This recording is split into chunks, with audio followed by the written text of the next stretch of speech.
2020년도를 준비하면서 2020년도의 비전을 삶으로 빛나는 하나님의 영광으로 정하게 되었습니다. 그리고 그 하나님의 영광은 마태복음 5장 16절에 나타나는 것처럼 이같이 너희의 빛이 사람 앞에 비치게 하여 그들로 너희 착한 행실을 보고 하늘에 계신 너희 아버지께 영광을 돌리게 하라 라는 말씀의 제목으로 또한 그 주제로 나아가게 되었습니다. 특별히 이렇게 착한 행실을 통해 하나님의 영광이 빛나는 그러한 삶을 살아가게 되는 것은 우리의 의지나 우리의 윤리나 우리의 도덕으로 되어지는 것이 아니라 우리의 존재 자체가 빛과 소금으로 존재하기 때문이다 라는 것을 함께 배우게 되었죠. 그래서 우리가 존재하는 그 존재 자체가 바로 빛과 소금으로 존재하는 그 순간에 이미 하나님께서 우리 가운데 일하심으로 말미암아 우리 행실이 착한 행실로 드러나게 되어지고 그로 말미암아 우리를 통해 하나님의 영광이 나타나게 되었다라고 말씀하고 있는 것입니다.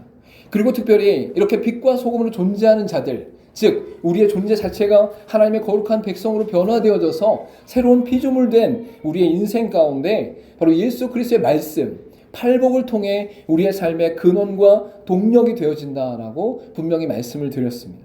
그래서 우리가 빛과 소금으로 존재하는 것은 우리 스스로 노력하거나 애쓰거나 힘쓰는 것으로 되어지는 것이 아니라 바로 예수 그리스도께서 우리에게 행하시고 말씀하시고 역사하신 이 팔복의 은혜 가운데 또한 예수 그리스도의 모든 말씀 가운데 나타나고 있다라고 성경은 말씀하고 있는 것입니다.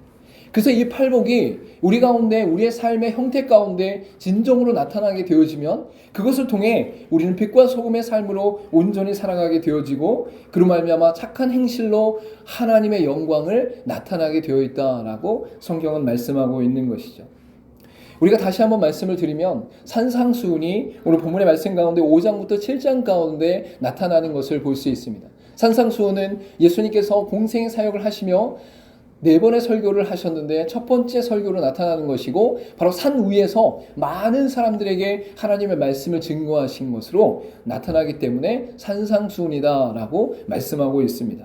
근데 이곳에서 아주 특별한 하나님의 말씀 가운데 의미하는 것이 우리 가운데 주어졌다라고 선포하였었죠. 그것은 무엇이냐면 바로 5장부터 7장 가운데 산상수훈이 있는데 바로 4장부터 하나님의 말씀이 예수 그리스도를 통해 드러날 때에 바로 천국이 가까이 왔느니라 회개하라 라고 말씀하시는 것이 있고 특별히 그들 가운데 천국 복음의 말씀을 온전히 전파하는 것이 바로 마태복음 4장 23절 가운데 나타나는 것을 볼 수 있습니다. 즉 산상수훈의 공생의 사역의 설교가 일어나기 이전에 바로 예수 그리스도께서 가장 먼저 드러내신 메시지는 바로 천국이었다, 하나님의 나라였다라고 성경은 선포하고 있는 것이죠.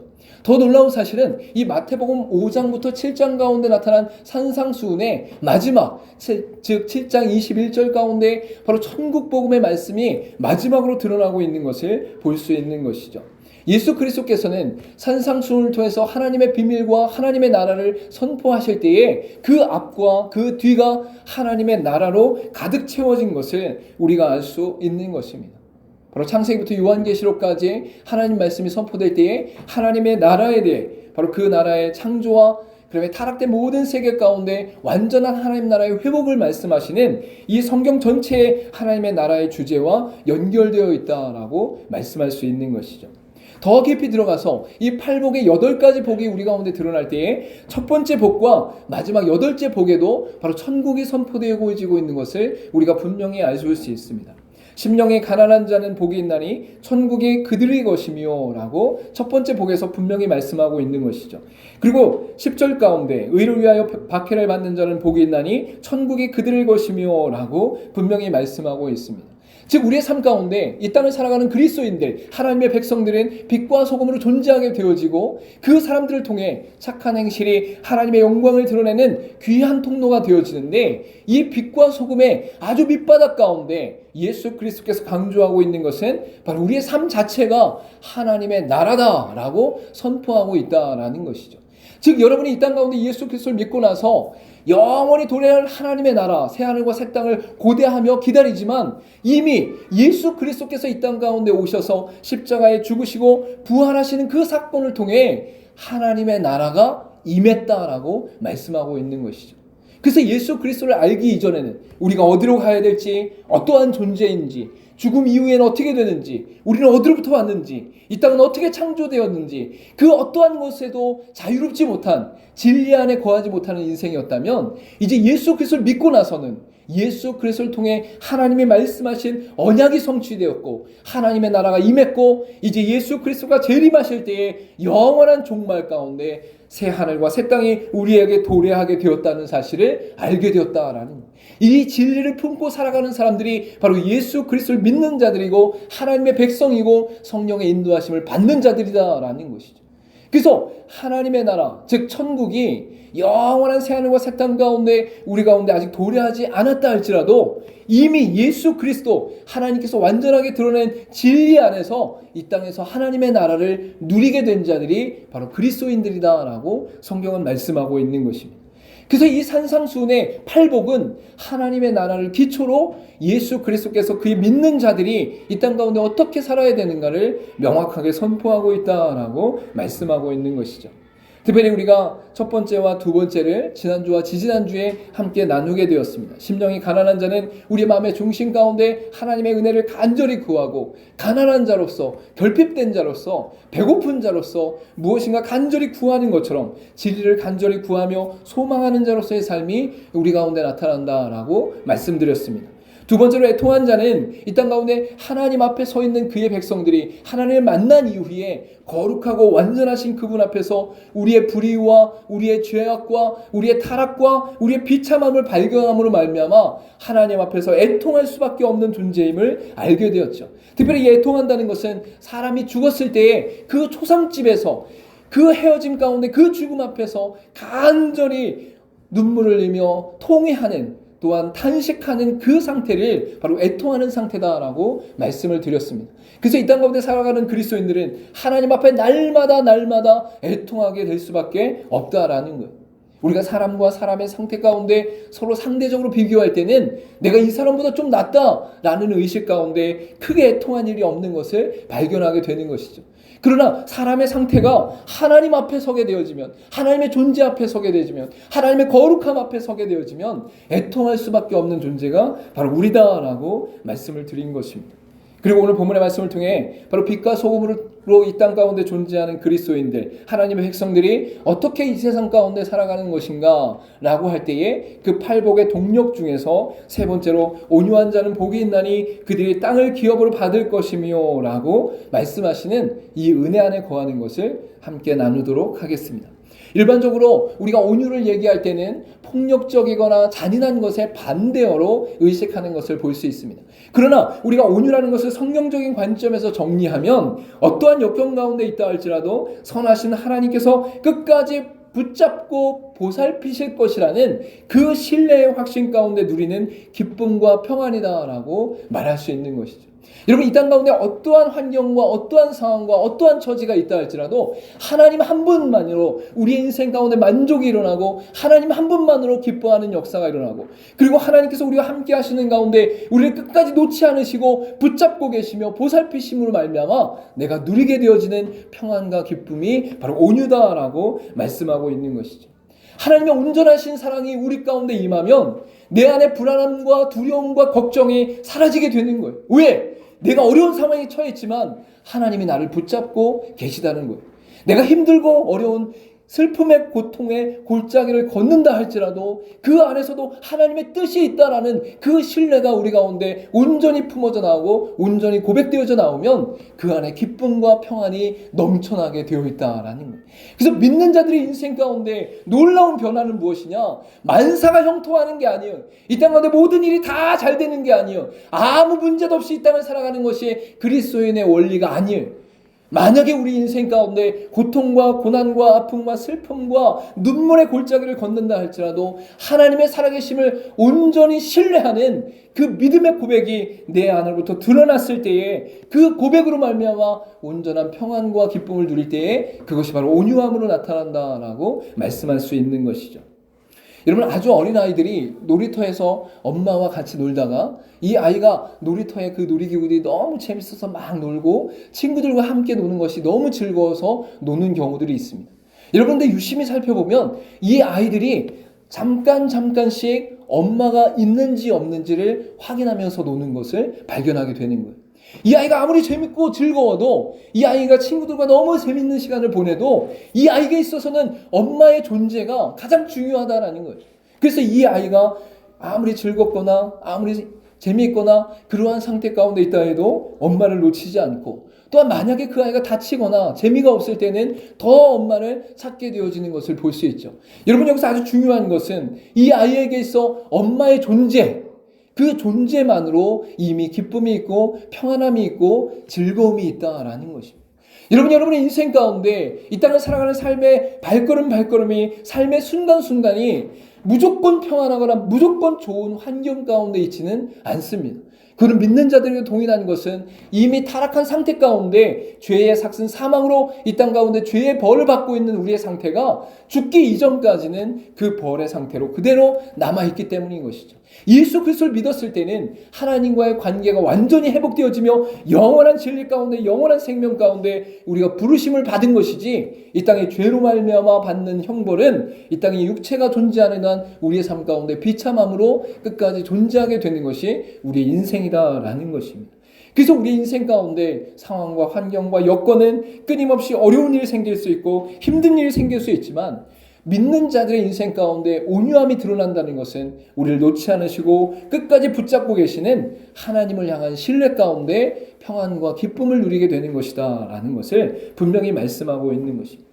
그래서 예수 그리스도께서도 이 땅 가운데 사역하실 때에 바로 삼위 하나님과의 연합 가운데 이 신뢰함이 온전히 나타나는 분임을 우리가 알 수 있었던 것이죠.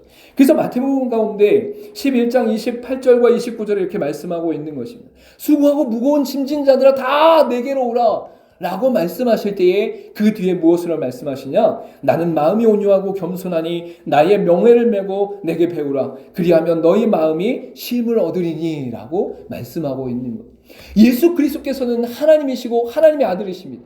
그분의 존재 자체가 이미 삼위 하나님의 한 부분이시고 한 존재이신과 동시에 삼위 하나님 가운데 완전한 연합과 완전한 소통이 일어나는 존재였다라는 거예요. 그래서 예수 그리스도의 마음의 중심 가운데는 하나님으로서 그분은 스스로가 평강과 기쁨이 존재하고 성부, 성령, 성자 하나님의 그 연합과 소통 가운데 완전한 평안과 완전한 기쁨이 존재했다라는 거예요. 그래서 예수 그리스도께서 자신을 소개할 때에 나는 마음이 온유하고 겸손하다라고 분명하고 명확하게 선포한 것이죠. 그리고 이 예수 그리스도의 명예, 예수 그리스도를 믿는 그 믿음의 삶을 따라가는 사람에게는 바로 쉼을 주시고 평강을 주신다라고 분명히 말씀하고 있는. 여러분, 여기서 쉼은 단순하게 육체적 쉼을 말하는 것이 아니에요. 여러분이 환경이 좋아지는 것, 이 땅 가운데 무슨 좋은 일이 있는 것, 그러한 정도의 수준이 아니라 우리의 마음과 우리의 영혼이 하나님으로 말미암아 쉼을 얻게 되어진다라는 것이죠. 우리의 마음 가운데 평안과 기쁨이 넘침으로 말미암아 우리가 온유한 존재로 변화되어지게 된다라는 것을 분명히 선포하고 있는 것입니다. 여러분, 이러한 것이 구약 가운데 나타났을 때는 바로 모세가 대표적인 존재로 우리 가운데 나타나는 것을 볼 수 있습니다. 민수기 12장 1절부터 3절 가운데 모세가 굿수 여자를 취하였더니 그 굿수 여자를 취하였으므로 미리암과 아론이 모세를 비방하니라. 그들이 이르되 여호와께서 모세와만 말씀하셨느냐 우리와도 말씀하시지 아니하셨느냐 하매 여호와께서 이 말을 들으셨더라. 이 사람 모세는 온유함이 지면의 모든 사람보다 더하더라 라고 분명히 말씀하고 있는 것이죠. 예수 그리스도가 오시기 전에 하나님이 메시아의 오심의 예표 가운데 모세를 들어 사용하셨는데, 이 모세가 바로 온유함이 온 지면에 가득한 그 어떠한 사람보다도 더했던 존재였다라고 말씀하고 있는 거예요. 여기서의 근거가 무엇이냐? 바로 굿수 여인을 취했던 모세의 사건을 통해서 가장 가까이 있었던 미리암과 아론이 반기를 들기 시작합니다. 그래서 그 반기를 든 상태 가운데 모세만이 지도자이냐? 우리에게도 말씀하신다라고 선포하고 있는 것이죠. 그때에 이 미리암과 아론의 입장에서는 이것이 굉장히 당연한 것이었어요. 왜냐하면 이 이스라엘 백성들은 아브라함의 자손으로서 그들 가운데 선민 사상이 있었기 때문에 다른 민족과 다른 족속들을 받아들이는 데 있어서 굉장히 배타적인 상태 가운데 있었다라는 거예요. 우리만이 하나님의 백성입니다. 우리만이 아브라함의 자손입니다. 우리만이 하나님이 선택한 민족입니다라는 생각이 가득 차 있었다라는 것이죠. 근데 일반 다른 사람도 아니고 바로 구스 여인은 아프리카의 여인을 말하는 것입니다. 남아프리카 쪽에 있었던 그 구스 지방 가운데, 애굽 밑에 있었던 그 구스 지방 가운데 있었던 여인이 바로 모세의 여인으로 취해지는 역사가 지금 이 순간에 일어난 것이죠. 지금 이스라엘 백성 전체를 이끌어가는 모세, 그가 가장 가난하고 가장 연약하고 가장 비참한 이방인 중에서도 바로 그 한 여인인 아프리카 여인을 취하는 그 상태 가운데 있었기 때문에 바로 미리암과 아론은 당연히 그것에 대해 반기를 들 수 있었던 것입니다. 그러나 그 반기 가운데 또한 200만이 넘는 수많은 사람들을 이끄는 가운데, 광야의 그 어려움과 고통 가운데 이스라엘 백성들을 가나안 땅으로 이끄는 상황들 가운데 이 모세가 취한 것은 하나님을 신뢰하는 것이었어요. 하나님을 바라보는 것이었어요. 하나님에서 평강과 기쁨을 누리는 것이었어요. 하나님만 의지하는 것이었어요. 그래서 이 모세의 인생 가운데 그 광야의 40년은 너무 힘들고 어렵고 고통스럽고 정말 모든 것을 포기하고 싶은 그러한 상태 가운데 있었지만 바로 하나님을 신뢰하고 하나님을 의지하는 가운데 평안과 기쁨을 누리는 온유함이 그 안에 가득 찼었다라는 것을 말씀하고 있는 것이죠. 여러분, 모세가 그러한 상태 가운데 있었던 것은 모세 스스로가 노력해서가 아니라 하나님께서 그 모세의 인생 가운데 개입하시고 동행하시고 역사하시면서 그 삶을 붙잡고 이끌어 가셨기 때문에 가능한 것이었다라고 성경은 말씀하고 있죠. 40년의 왕궁 생활과 40년의 광야의 시간을 지난 이후에 40년 동안 이스라엘 백성들 200만을 이끌어갔던 그 시간들이 주어졌다라는 거예요. 즉 모세의 인생 가운데 하나님이 개입하시고 역사하시면서 하나님께서 모든 것 주장하신 인생이 바로 이 모세의 인생이었다라고 말씀하고 있는 것이죠. 여러분, 저와 여러분의 인생 가운데 앞으로 어떠한 삶을 살아갈지 우리는 알 수 없습니다.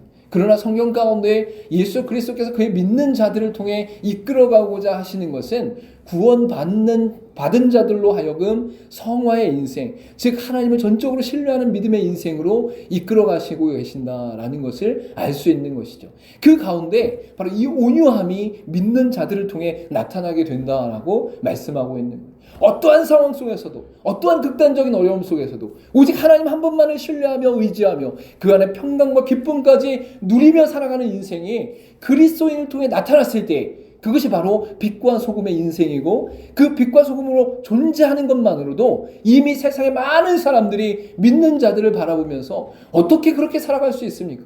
어떻게 그렇게 삶의 자세를 취할 수 있습니까? 어떻게 그렇게 평강과 기쁨을 누릴 수 있습니까? 라고 질문하며 다가오게 되어진다라는 거예요. 그래서 여러분, 기독교의 선행은 일반 종교와 사상과 철학의 선행과 다르다라는 거예요. 인간의 의지와 노력으로 선행하는 것이 아니라 바로 하나님께서 우리 가운데 베푸신 은혜로 말미암아 우리의 존재 자체가 뒤바뀌어 버렸고 빛과 소금으로 그냥 존재하는 것만으로도 이 땅에 수많은 사람들이 그 착한 행실을 보고 하나님의 영광을 보게 되어진다라고 성경은 말씀하고 있는 것이죠. 여러분, 이러한 내용이 바로 믿는 자들, 바로 신약의 많은 초대교회 성도들과 지금 2000년이 지나는 수많은 믿음의 백성들에게도 요청되어지는 것을 볼 수 있습니다. 특별히 야고보서 3장 13절 가운데 너희 중에 지혜와 총명이 있는 자가 누구냐? 그는 선행으로 말미암아 지혜의 온유함으로 그 행함을 보일지니라 라고 분명히 말씀하고 있어요. 그는 선행으로 말미암아 지혜의 온유함으로 그 행함을 보일지니라 라고 말씀하고 있다. 이 온유함의 지혜가 믿는 자들의 인생 가운데 나타났을 때에 어떤 역사가 일어나느냐? 그 뒤에 바로 이 지혜의 온유함을 통해서 바로 하늘로부터 오는 지혜, 즉 성결하고 화평하고 관용하고 양순하며 긍휼과 선한 열매가 가득하고 편견과 거짓이 없는 이러한 역사로 말미암아서 의의 열매가 맺어지는 역사가 우리 가운데 드러난다. 이것이 바로 야고보서 3장 13절부터 18절 가운데 나타난 온유함의 지혜, 하늘의 지혜로 말미암아 이 땅 가운데 그리스도를 통해 나타나는 놀라운 변화의 역사다라고 성경은 말씀하고 있는 것이죠. 여러분의 인생 가운데 온유함이 있게 되어지면 하나님을 신뢰함으로 말미암아 평강과 기쁨이 있는 어떠한 상태와 어떠한 어려움 속에서도 하나님을 전적으로 신뢰하는 믿음의 삶이 나타나게 되어지면 여러분의 인생 가운데 화평과 또한 관용과 양순과 긍휼과 선한 열매, 또한 편견과 거짓이 없는 것과 의의 열매가 맺어지는 놀라운 역사가 일어나게 된다라고 성경은 말씀하고 있는 것이죠. 여러분 고린도후서 6장 10절에 이렇게 말씀하고 있습니다. 근심하는 자 같으나 항상 기뻐하고 가난한 자 같으나 많은 사람을 부유하게 하고 아무것도 없는 자 같으나 모든 것을 가진 자로다라고 선포하고 있다라는 것입니다. 여러분 이 땅 가운데 믿는 자들의 인생은 외적으로 보았을 때 근심할 수밖에 없는 상황, 걱정할 수밖에 없는 상황 가운데 있지만 그 안에서 바로 항상 기뻐하는 역사가 일어나게 된다라는 거예요. 여러분 외적으로 봤을 때는 가난하고 굶어 죽을 것 같고 아무것도 없는 상태 가운데 있는 존재라 할지라도 바로 모든 사람들에게 나눠줄 만큼 부요함이 넘치는 인생이 바로 그리스도인이다라고 말씀하고 있는 거예요. 여러분 그리고 우리 가운데 바로 아무것도 없는 자 같으나 모든 것을 가진 자가 바로 그리스도인이다라고 말씀하고 있는 것이죠. 여러분 제가 개척을 했을 때 광야 가운데 있는 그 상태 속에서 경험한 것이 무엇이냐면 광야는 아무것도 없는 곳이 정말 먼지만 날리고 돌만 있고 바람만 있는 것이죠. 근데 그곳에 바로 하나님 한 분만 계시면 모든 것이 있는 곳이 광야다라는 선포와 고백이 있었던 그러한 시작이 있었습니다. 그리고 그러한 고백은 지금도 계속되어지고 있습니다. 여러분의 인생이 광야 같을지라도 여러분의 인생이 어떠한 상태 가운데 있다 할지라도 아니 반대로 이 땅 가운데 부를 누리며 하나님의 세상의 모든 것을 다 가진 것처럼 살아간다 할지라도 바로 그 안에서 절망하지 않고 교만하지 않는 이유는 여러분의 인생이 하나님께 붙잡힌 바 되었기 때문이다라고 성경은 말씀하고 있는 거예요. 하나님을 신뢰하는 자 그 안에서 평강과 기쁨을 누리게 되어지고 그로 말미암아 그 인생은 온유한 자로서의 삶으로 나타나게 되어진다라고 성경은 말씀하고 있는 것이죠. 여러분 이러한 삶이 바로 그리스도인의 삶입니다. 이 땅을 살아가는 믿는 자들의 삶은 외적인 형태와 상황과 환경 가운데 매여 있는 것이 아니라 바로 예수 그리스도께 매여 있는 것이고 것이고 예수 그리스도에 매여 있다는 것은 하나님께 전적으로 신뢰함을 드리며 우리의 인생 가운데 하나님이 부어주시는 평강과 기쁨으로 충만하다라는 것을 말씀하고 있는 것이죠. 여러분 그 뒤에 기업으로 받는 것을 말씀하고 있는 것을 알 수 있습니다. 온유한 자는 복이 있나니 그들의 땅을 기업으로 받을 것이며 라고 분명히 말씀하고 있죠. 여러분 구약 가운데는 땅의 개념이 굉장히 많이 나타납니다. 그래서 아브라함과 이삭과 야곱을 통해서 땅을 차지하는 일들이 많이 나타나게 되어지죠. 특별히 출애굽한 이후에 모세를 통해서 가장 강력하게 나타나는 것은 바로 가나안 땅을 차지하는 것으로 나타나는 것을 볼 수 있습니다. 여호수아를 통해서 이 가나안 땅을 정복할 때에 그 정복은 단순하게 다른 민족을 깨부시는 그러한 정도의 정복이 아니라 바로 하나님께서 이 땅 가운데 그의 언약으로 말미암아 하나님의 나라가 임하고 하나님의 통치와 주권이 임하는 하나님의 땅을 말씀하고 있다라는 것이죠.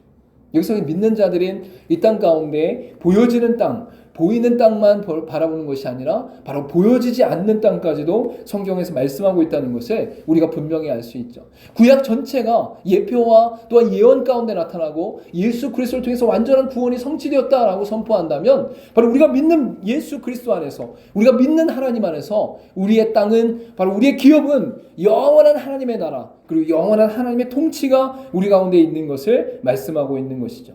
창세기 15장 18절 가운데 그날의 여호와께서 아브라함과 더불어 언약을 세워 이르시되 내가 이 땅을 애굽 강에서부터 그 큰 강 유브라데까지 내 자손에게 주노니라고 분명히 말씀하고 있어요. 하나님께서 아브라함을 부르셔서 아브라함과 언약을 맺으셨어요. 약속을 맺으셨어요. 근데 그 약속을 맺은 가운데 바로 땅을 말씀하시면서 모든 땅에 대해 하나님이 그에게 허락하실 것을 선포하고 있는 것을 볼 수 있는 것이죠. 이것은 단순히 외적으로 보여지는 땅을 취한다라는 의미가 아니라 하나님의 언약이 땅과 연결되어져 있다라는 데에 초점이 있는 것입니다. 그리고 이 땅은 바로 하나님의 통치와 주권이 드러나는 하나님의 나라로 종결되어지는 것을 볼 수 있는 것이죠. 시편 37편 11절에도 이렇게 말씀합니다. 그러나 온유한 자들은 땅을 차지하며 풍성한 화평으로 즐거워하리라 라고 말씀하고 있는 것이죠. 즉 온유한 자가 하나님을 신뢰하며 하나님 안에서 기쁨과 평안을 누리는 자가 하나님이 허락하신 땅을 차지하게 된다라고 말씀하고 있는 거예요. 그리고 그 땅은 이 땅에 보여지는 땅을 뛰어넘어서 바로 하나님께서 이 땅 가운데 통치하시며 다스리시는 하나님의 나라의 땅을 의미하고 있다라고 말씀하고 있는 것이죠. 여러분 이러한 구약의 예언과 예표가 신약 가운데도 예수 그리스도의 오심 가운데 드러나는 것을 볼 수 있어요. 특별히 이사야 66장에 보면 예수 그리스도의 오심 가운데 이렇게 예언하고 있습니다. 내가 지을 새 하늘과 새 땅이 내 앞에 항상 있는 것 같이 너희 자손과 너희 이름이 항상 있으리라 여호와의 말이니라 라고 선포하고 있는 것이죠. 즉 이사야 선지자가 예언한 오실 메시아에 대한 예언 가운데 또한 영원히 도래할 새하늘과 새 땅의 그 도래 가운데 바로 예수 그리스도와 새하늘과 새 땅의 모든 영역이 바로 땅으로 표시되어져 있는 것을 볼 수 있는 것이죠. 즉 하나님께서 통치하시고 하나님께서 주관하시는 놀라운 역사가 우리 가운데 드러난다라는 것입니다. 이것이 요한계시록 21장 1절 가운데 마지막으로 다시 선포되어지고 있습니다. 또 내가 새 하늘과 새 땅을 보니 처음 하늘과 처음 땅이 없어졌고 바다도 다시 있지 않더라 라고 말씀하고 있는 거예요. 여러분 우리가 성경을 볼 때 창세기 1장 2장은 하나님이 창조하신 세계, 하나님이 창조하신 나라예요. 그럼에도 불구하고 인간의 타락, 인간의 교만과 불순종 가운데 창세기 3장에 타락한 이후에 모든 인생은 타락한 상태로 비참함과 사망 가운데 거할 수밖에 없는 상태로 변화되게 되었죠. 근데 그 상태 속에서 요한계시록 21장과 22장에 제일 마지막에 말씀하시는 것이 무엇이냐면 바로 다시 도래할 새 하늘과 새 땅, 즉 완전히 회복될 하나님의 나라를 선포하고 있다라는 거예요. 성경 전체가 이미 하나님의 나라로 선포되어지고 그 하나님의 나라가 지금 이 순간, 지금 여기 믿는 자들의 인생 가운데도 하나님의 통치와 주권으로 영원한 대망으로 나타난과 동시에 지금 이 순간에도 통치하시는 하나님의 은혜 가운데 하나님 앞에 서게 되지는 우리 인생을 말한다라고 성경은 말씀하고 있는 것이죠. 여러분 그래서 성경은 온유함으로 이 땅을 정복하라라고 말씀하고 있습니다. 디도서 3장 2절 가운데 아무도 비방하지 말며 다투지 말며 관용하며 범사의 온유함을 모든 사람에게 나타낼 것을 기억하게 하라라고 말씀하고 있습니다. 여러분이 지금 이 순간 하나님의 백성으로서 하나님의 나라를 살고 있다라는 거예요. 할렐루야. 예수를 믿는 그 순간 예수 그리스도 안에서 진리가 우리를 자유케 되어지고 하나님의 나라의 백성으로 완전한 새로운 피조물로 이 땅에 존재하는 거예요. 우리의 육체와 우리의 환경과 우리의 상황은 별반 다른 건 없지만 내가 영원한 죽음과 사망 가운데 탄식하며 슬퍼하며 눈물을 흘리고 있을 때에 성경을 통해 예수 그리스도를 통해 하나님이 이루신 영원한 진리가 우리 안에서 움직이고 생동력 있게 움직이며 영원한 소망으로 우리를 이끄셔서 지금 이 순간 여기에서 하나님의 나라를 우리가 살고 있다라는 거예요. 근데 그 하나님 나라가 실제적으로 드러나는 것은 어떤 이상이나 꿈으로 존재하는 것이 아니라 우리의 삶의 현장으로 나타난다. 지지고 볶는 그 현장, 싸우고 맨날 만나고 부딪히는 그 현장, 시기하고 질투하고 미워하고 있는 그 현장 속에 하나님의 나라가 임하게 되어진다라는 거예요. 그래서 온유함으로 그들 가운데 나갈 때 어떠한 것이 반대로 나타나느냐? 비방하지 말고 다투지 말고 관용하며 범사에 온유함으로 모든 사람을 대해라라고 성경은 말씀하고 있는 것이죠. 여러분 그래서 여러분이 하나님을 신뢰하는 가운데 평강과 기쁨을 누리면서 사람들 앞에 나아갔을 때 어떤 역사가 일어나요? 다투는 일이 없어지는 거예요. 왜? 어떤 시비가 일어났을 때 그 시비의 잘잘못을 누가 판단하셔요? 하나님이 판단하시는 거예요. 나는 그리스도인으로서 그리스도의 사랑으로 그들을 대할 뿐이에요. 내가 낮고 낮은 곳에 오른밤을 내줬을 때 왼밤까지 내줄 수 있는, 겉옷을 달라고 했을 때 속옷까지 내어줄 수 있는 그 사랑으로 나아갈 뿐이지 우리 인생 가운데 다른 사람에 대해 정죄하고 비방하고 판단하는 일을 우리가 하지 않는다는 거예요. 왜? 그 사람들의 인생도 하나님이 책임져 주시고 하나님이 판단하실 것이기 때문입니다. 여러분의 인생 가운데 어떠한 사람을 만나든지 비방하는 일이 있지만 안 된다는 거예요. 그 사람 자체도 천하보다 귀한 하나님의 백성이고 하나님의 자녀일 수 있고 또한 언제 어떻게 하나님이 그들을 구원하실지 모르기 때문에 그 한 사람에 대해 우리의 인생은 하나님을 신뢰하며 평강과 기쁨으로 대하고 사랑과 긍휼로 대하는 것이 우리의 인생이다라고 분명히 말씀하고 있는 것이죠. 그래서 갈라디아서 6장 1절 가운데 이렇게 말씀합니다. 형제들아, 사람이 만일 무슨 범죄한 일이 드러나거든 신령한 너희는 온유한 심령으로 그러한 자를 바로잡고 너 자신을 살펴보아 너도 시험을 받을까 두려워하라 라고 분명히 말씀하고 있는 거죠. 여러분 우리의 삶의 주변 가운데 실수하고 넘어지고 범죄하는 일들이 일어날 수 있다라는 거예요. 그건 너도 동일하다는 거예요. 나도 동일하다는 거예요. 근데 그 상태 가운데 우리의 삶 속에서 드러내고 적용해야 될 것은 무엇이냐? 바로 온유함으로 그들을 바로잡아라 라고 말씀하고 있습니다. 여기서 온유하라는 것은 우리의 감정으로 하라는 것이 아니에요. 세상의 윤리 도덕으로 하라는 것이 아니에요. 여러분의 판단과 경험과 지식으로 하라는 것이 아니에요. 우리가 하나님을 신뢰함으로 하나님 안에 있는 평강과 기쁨 가운데 그들을 대하고 진리로 그들을 대하라라는 것을 말씀하고 있는 것이죠. 여러분, 그래서 진리는 단순히 강요한다고 해서 사람들이 바뀌는 것이 아닙니다. 여러분이 진리 가운데 거하며 그 진리의 충만한 가운데 진리가 넘쳐 흘러서 사람들의 삶 가운데 스며드는 것이 바로 진리다라고 말할 수 있는 것입니다. 여러분, 여러분의 인생이 온유함으로 가득 찰 수 있기를 간절히 소망합니다. 여러분의 인생이 세상의 환경과 상황과 여건 가운데 이리힐비하는 인생이 아니라 하나님을 신뢰함으로, 하나님을 바라봄으로, 하나님을 의지함으로 평강과 기쁨이 충만한 인생 되기를 간절히 소망합니다.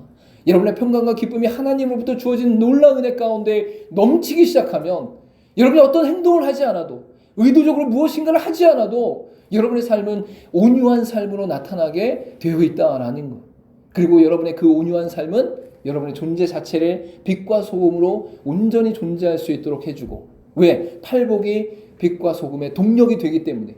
그래서 빛과 소금이 된 여러분의 존재 자체가 이미 세상이 바라볼 때는 착한 행실로 하나님의 영광을 빛나게 하는 존재로 나타나게 된다라는 거예요. 여러분, 그냥 여러분의 인생을 사는데, 여러분 그냥 여러분의 말씀에 순종하며 하나님을 신뢰하며 하나님 안에서 누리는 평강과 기쁨을 그냥 붙잡고 살아갈 뿐인데, 여러분이 이미 빛과 소금으로 존재하게 된다라는 거예요. 그리고 여러분이 다른 사람을 강요하지 않아도, 권면하지 않아도, 다른 사람들이 애써 그를 끌고 가려고 하지 않아도 여러분의 인생 자체가 이미 그들에게 착한 행실로 하나님의 영광을 드러내는 놀라운 역사로 나타나게 된다라는 것이죠. 여러분, 저와 여러분의 인생이 이 팔복이 동력되어지는 인생이 되길 간절히 소망합니다. 그리고 온유한 자로서의 인생이 온전히 나타나길 간절히 소망합니다. 그리고 이 온유한 자로서의 삶이 빛과 소금으로 존재하는 그 믿음의 삶, 완전히 새로운 피조물의 삶, 그리고 하나님의 자녀된 삶으로 나타나서 세상 사람들이 여러분들을 볼 때, 여러분의 삶을 볼 때, 여러분의 인생을 볼 때, 와, 저 삶을 어떻게 저렇게 살아갈 수 있는가 라고 도전되어지고 또한 변화될 수 있는 하나님의 영광이 빛나는 인생 되기를 간절히 소망합니다. 우리 기도하도록 하겠습니다.